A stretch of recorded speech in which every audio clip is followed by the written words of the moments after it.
আল্লাহ তাআলা সবাইকে হেফাজত করুন।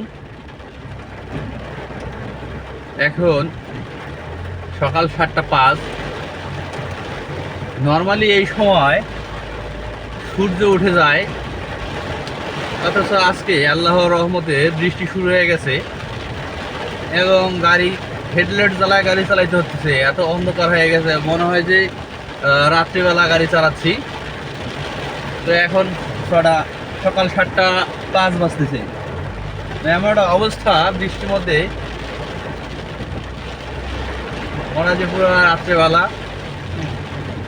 তো ভয়ঙ্কর ব্যাপার হচ্ছে যে আকাশ অনেক জোরে জোরে বিদ্যুৎ চমকাচ্ছে এবং সাথে অনেক জোরে জোরে শব্দ হচ্ছে, যেটা সব থেকে বেশি ভয়ঙ্কর ব্যাপার।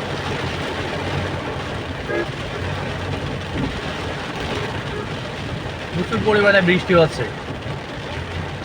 বৃষ্টির কারণে দেখেন কি অবস্থা, রাস্তাঘাট গাড়ি করা ঠিক মতো দেখা যাচ্ছে না, এমন একটা অবস্থা।